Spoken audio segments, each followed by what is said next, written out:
And we want the I'm trying to do a cheap and easy way. I'm selecting the vertex that's on the very bottom of the inside of the bottle.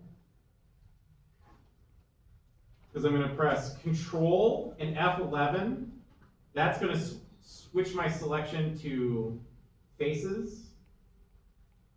So you can see I've got that tiny little circle of faces selected, and I'm going to use Shift and period and grow that selection.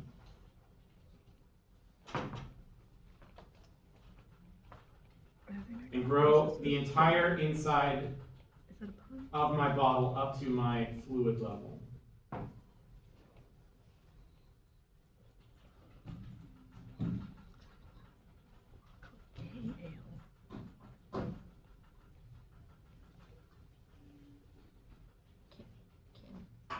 What button are you pressing for this? Shift and period. Okay.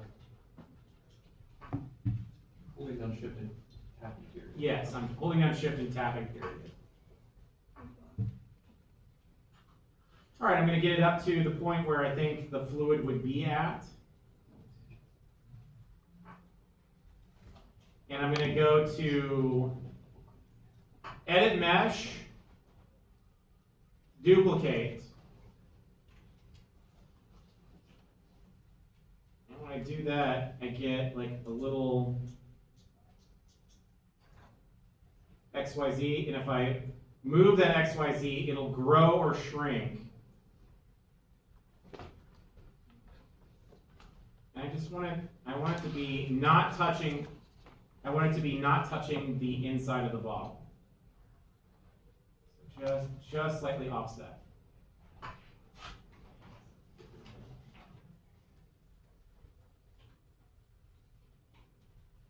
That's going to be one polysurface 2. There it is.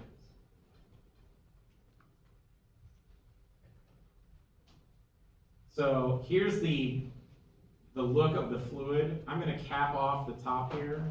No, stop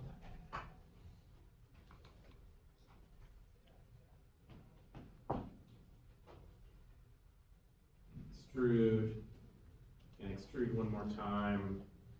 Control F9, and then use Edit Mesh, Merge to Center. And that's going to snap everything to a central point. Back to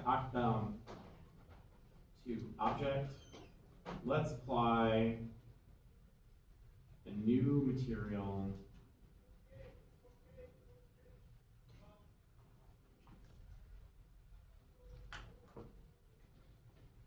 So here's the problem. This object, because we selected it from an inside face, as soon as we applied a texture to it, the texture is actually on the inside facing outwards. So the normals of this particular object are inverted. So I'm going to select that. Let's make this that's our soda, and then one on the outside, that's our bottle.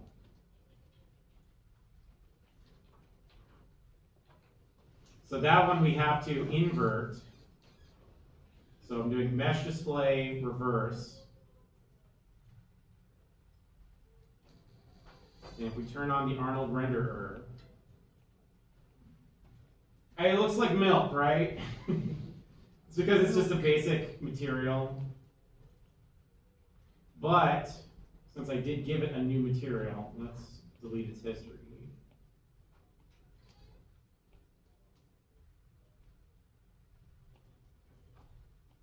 And this one, this is our soda mat. And if I give it a preset, we have water. Is clear water or deep water? Oh, there. Okay, let's do deep water.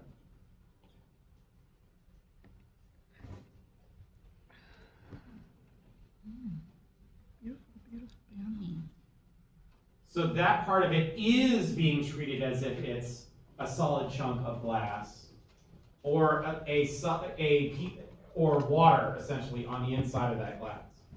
Now all we have to do is make changes to that particular material. Okay. What color is Diet Ghost? Or like what color is the soda? Purple. Purple. Purplish? Oh, Mountain Dew? Have we tried Midnight Mountain Dew? Not yet. It tastes like regular Mountain Dew. A hot blast. Could do that, but it's like cat themed. It tastes There we like go. cat pee. Diet Ghost. Yeah. Now all we need is a label. Mountain Dew, that's a pun. I love a good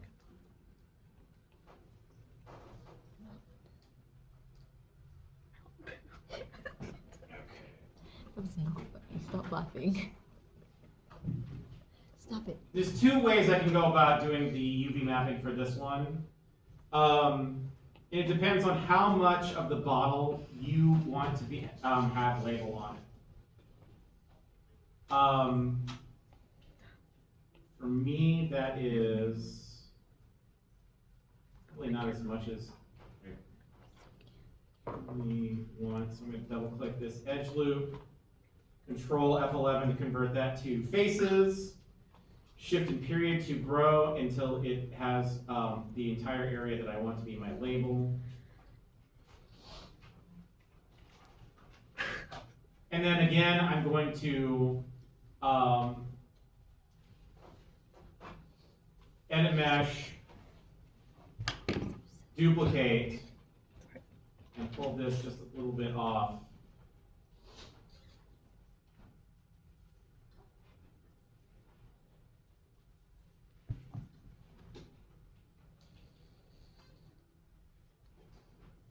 Label.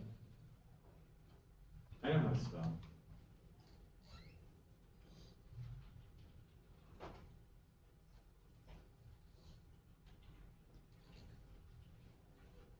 In this one, we give a new material,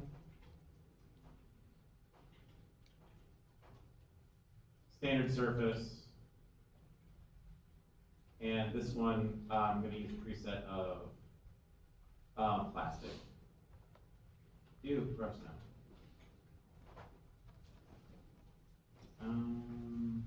Thin plastic? No, that's too transparent. No, we'll do plastic. It's just we're gonna have to. We'll change up the color.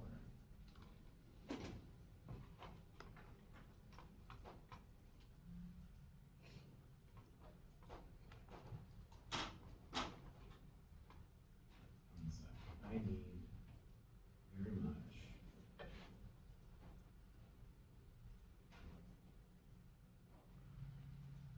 Oh shoot, we've only got like 10 minutes.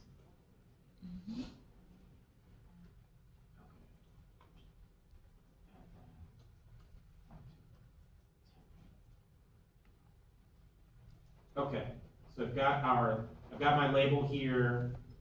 I'm going to open it up in the UV editor. It's a cat flavor. And this is the UVs. They're just awful. So they're all stretched because when we created it off of the UVs of our bottle, which looks like this.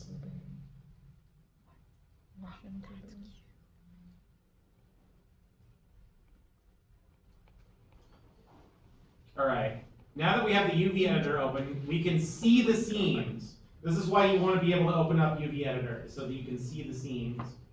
And the seam is this white line, or sometimes it'll show up as a double thick line. But because this is a plane, it is in 3 dimensions.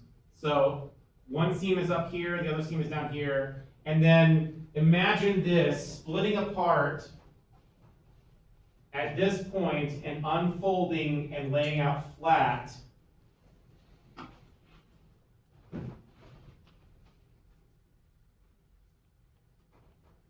This away. It's just extremely compressed. If we turn on like let's see if, Yeah, we've got a UV texture that we can kind of apply to it. And that's what it looks like. It's just really compressed. Go away. Come back.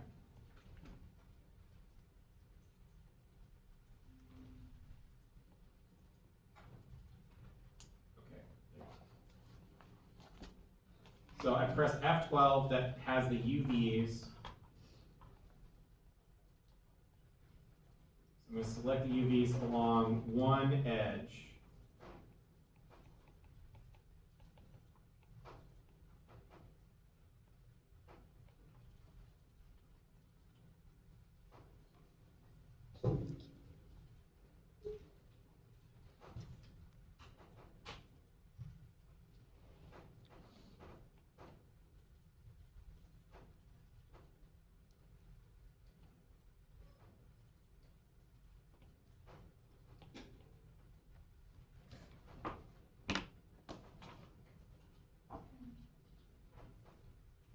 Oh, why did I make it so dense? Okay.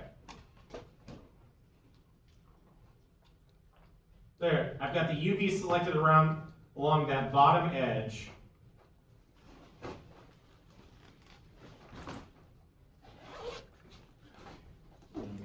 Make me do this again.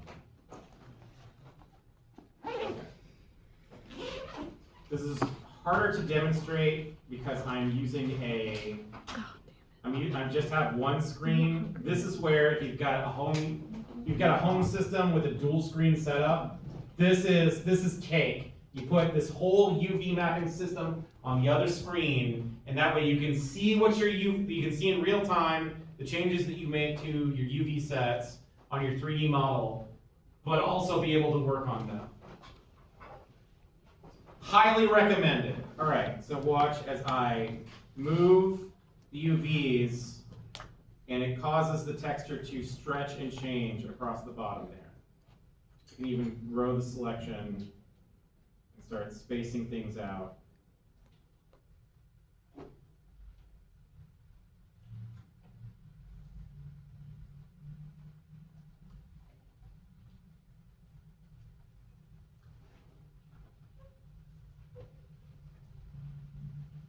And once upon a time, children, this was your life. If you wanted to UV map something correctly, you had to, 1, remove the UVs, and then 2, remove the UVs. And just keep doing that until your UVs were laid out. Is you pressing shift period to Yes. grow it? Okay.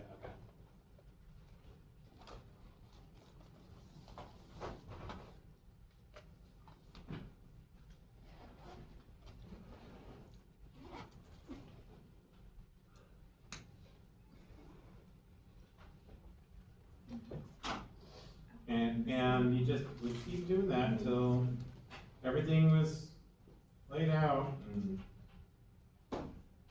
okay, I don't have the patience for it anymore. You live in Gilded Age because of the tool that I'm about to show you. Select all UVs, modify, unfold.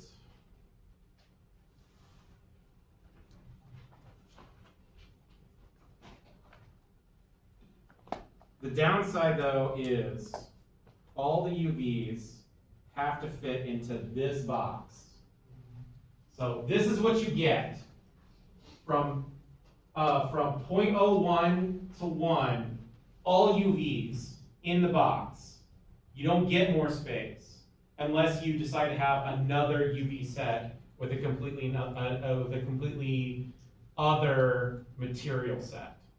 That's how you can cheat the system, is by having multiple materials. For those of you who are into video games, you don't get that. You get the box, just the box, for the whole model. Glass, metal, all the different materials that go into all of your characters all fit in the box. Maybe they get a separate sheet for their head so they can swap out their outfits. That's it. But the majority of you are doing this for animation. Animation gets as many of these boxes as you want per object. So, because everything gets pre-rendered out at the end of the day anyway.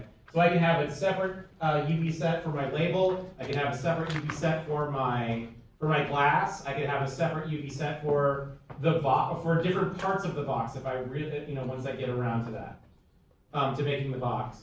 But it's still, each of the UV sets still has to fit within inside of this texture box area, and this becomes one of your big concerns, is how to utilize the space, because the more space that you fill it up, the more detail you can push inside of your texture. But the smaller you make those UV sets, the less texture fidelity you can get out of it, because that's the pixel depth that you're getting in there. How many people have been playing a video game? Because I love to bag on video games for this one in particular. How many of you have been playing a video game and the character's head and hands have immaculately detailed textures, but their clothes, you can see the pixel jank on the surface? That means that the hands and face have a large portion of this map, of this area, dedicated to their texture, but the clothes don't. The clothes have small textures. And that means that they have less fidelity to them. So this this is a point of contention. How much detail do you want to be legible, and how much can you just kind of throw away? Because no one's gonna see it, it's not necessary. Do I really, if I was going to have a detailed texture on the bottle, do I really need to have a large UV map on the bottom? How many times is the bottom of the bottle going to really be seen? Or the inside of the bottle? That's never going, no one's gonna look down the length of the bottle and see look at the interior. They're just gonna wanna see the smudges and things on the surface. So, these are the kinds of things that you're going to contend with. But this is the bread and butter of this next assignment. Essentially, the assets don't need to be super advanced, but the UVs have to be laid out if you want the labels and everything to look right. Next week, I want the designs, and you have to have gotten started on the models for the boxes and for the bottles and everything, so that you have something to practice UV mapping on at the beginning of the next class on Tuesday. Does that sound good? Okay. That's all I got. I have a quick question. Yeah. Do you want us to present our ideas, or do you just want us to come up with an idea? I just want you to come up with an idea and start executing it.